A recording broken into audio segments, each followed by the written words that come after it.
consul au crâne dégarni, que vous nous décriviez, au cyclope d'1,90 m.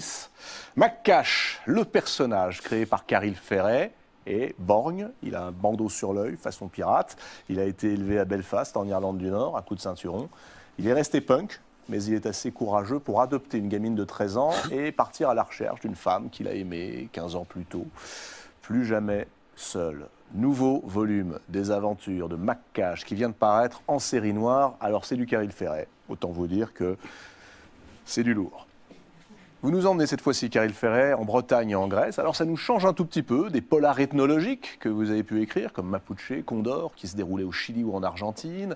Ça nous change également des Maoris de Nouvelle-Zélande ou encore de Zoulou, Afrique du Sud. L'arrière-plan, c'est l'Europe d'aujourd'hui, celle qui ferme ses frontières aux migrants.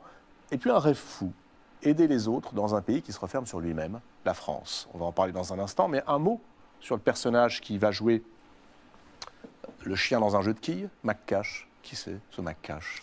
En fait, ce livre, c'est quasiment que l'histoire d'Avatar. Hein. J'ai un ami qui a disparu en mer, toute l'histoire, elle vient de là.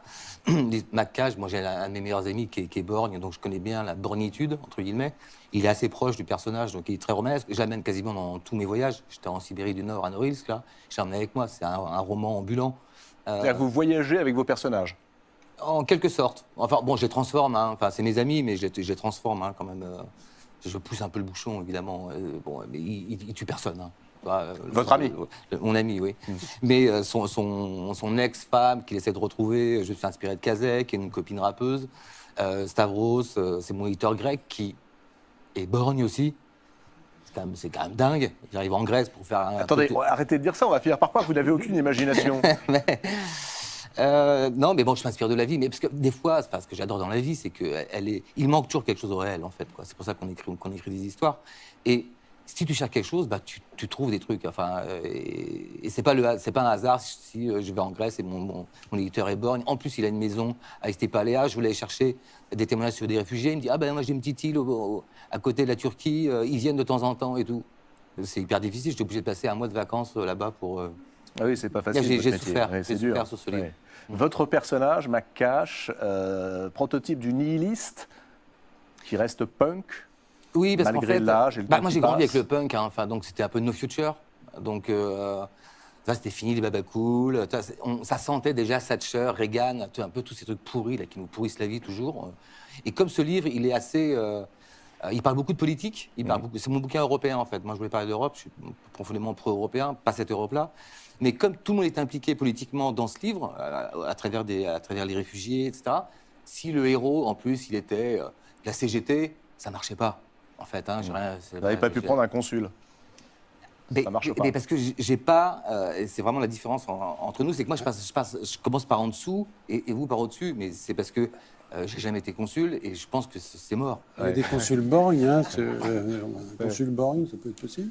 Caril Ferret et Jean-Christophe Ruffin, deux enquêtes, deux styles très différents, vous l'avez compris. Regardez, tiens, sur votre écran, les personnages d'abord. Chez Jean-Christophe Ruffin, on l'a dit, le personnage principal, Aurel le consul, est tout petit, dégarni. Là où dans le roman de Caril Ferret, le personnage principal, Maccash, mesure 1,90 m, il est musclé, il est borgne, il est assez vulgaire aussi, on peut le dire, Caril Ferret.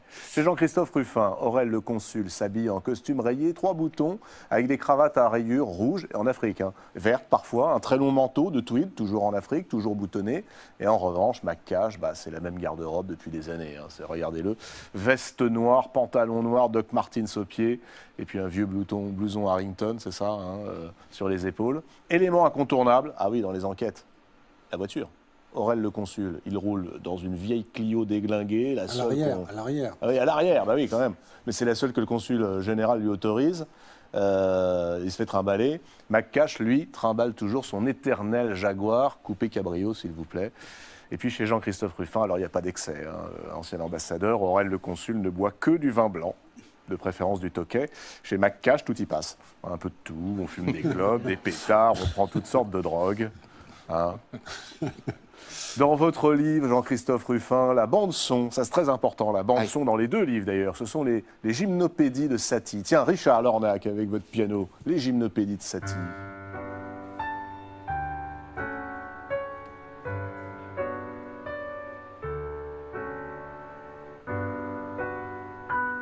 La bande-son de Jean-Christophe Ruffin. Écoutez maintenant la bande-son de Caril Ferret. Qu'est-ce que c'est que ce truc? Les Clash. Voilà. Chez Jean-Christophe Ruffin, le héros joue ceci au piano.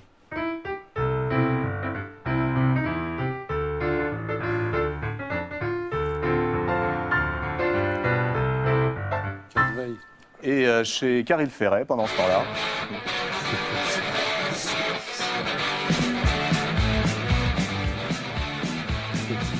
Parfois on se lâche à Conakry. Votre personnage, Jean-Christophe Ruffin, joue une salsa à un moment au piano. Là, c'est Et chez Caril Ferret.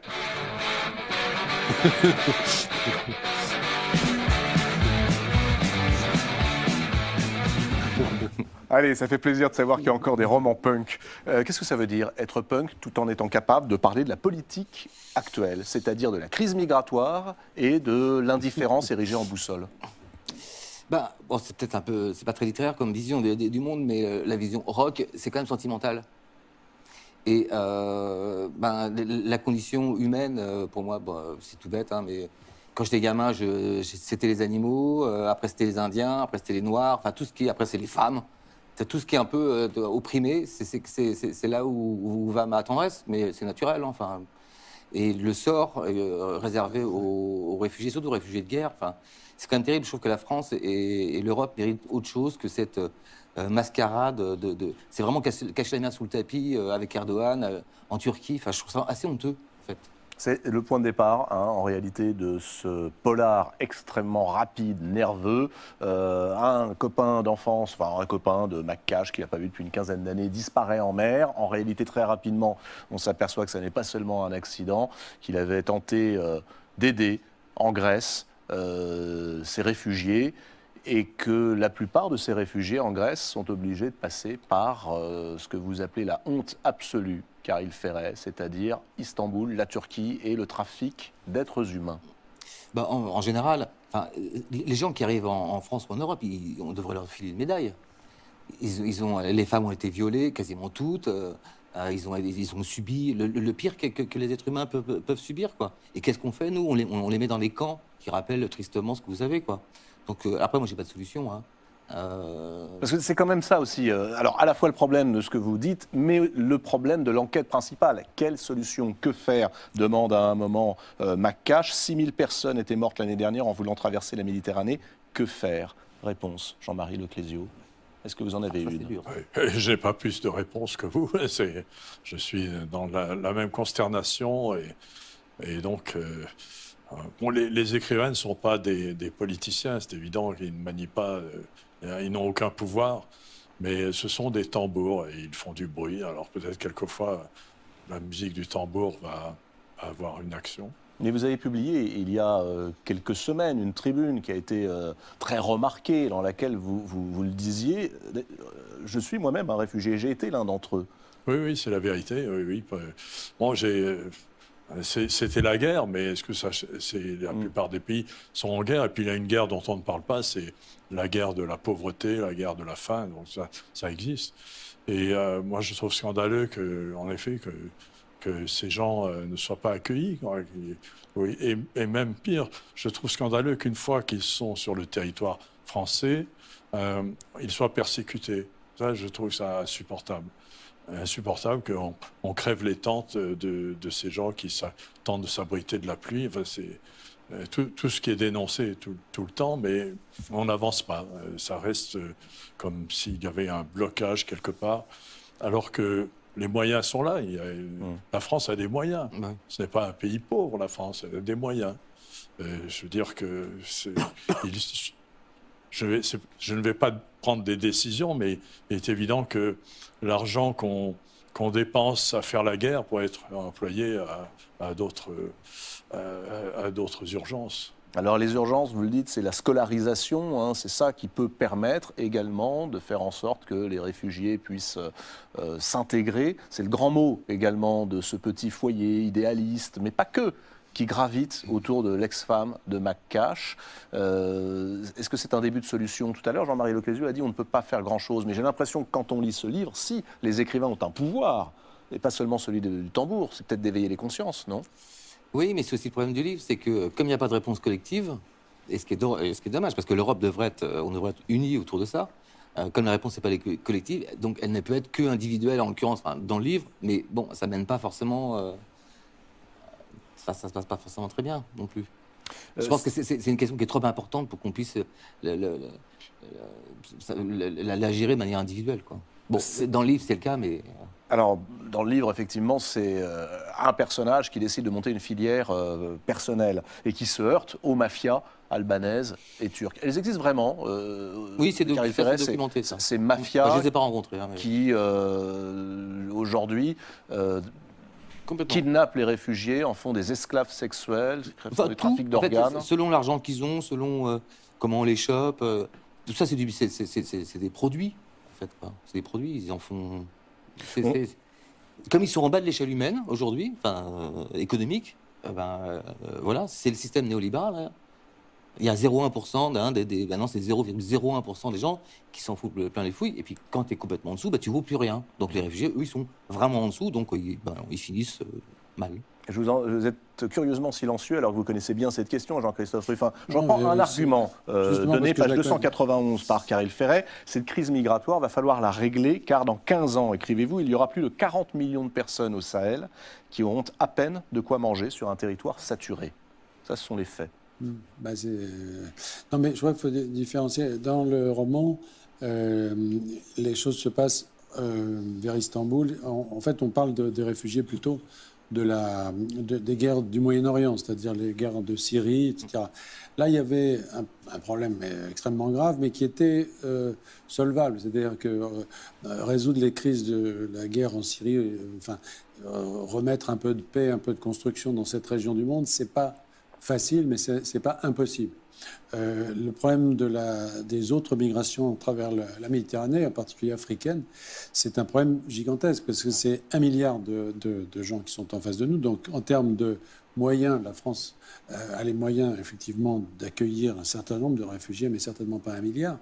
Et donc, la question, c'est beaucoup plus la manière de les retenir et de leur donner un avenir dans leur pays. C'est ça le point central. Et le développement de ces pays.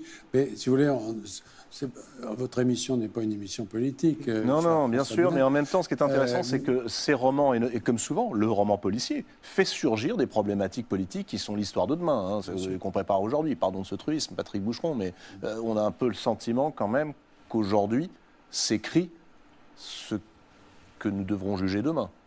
C'est pour cela que, me semble-t-il, on a écrit dans le même journal, Jean-Marie Leclésio, sur cette question des réfugiés. C'est le problème critique d'aujourd'hui. Ça ne veut pas dire que c'est le seul problème d'aujourd'hui, ça veut dire qu'aujourd'hui sera jugé sur ce problème.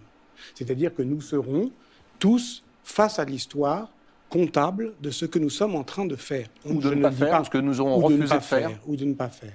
Voilà. Donc ça, on peut le dire avec une tranquille gravité qui est celle, justement, de la littérature, de l'histoire, des sciences sociales, qui sont là pour documenter le présent. Ouais. Il y a tout de même des propositions. Il y a une proposition, certes, qui n'est pas collective, qui n'est pas politique, qui est des gens encore prêts à tout risquer pour exfiltrer ces réfugiés, les scolariser en France, c'est-à-dire créer des filières parallèles. Il y a l'utopie fourriériste presque actualisée au XXIe siècle. Il y a aussi le signal d'alarme que certains écrivains, romanciers, renommés, et pardonnez-moi, mais un prix Nobel peut peut-être servir à ça, sont capables de lancer. L'écrivain lanceur d'alerte aujourd'hui, Jean-Marie Leclésio?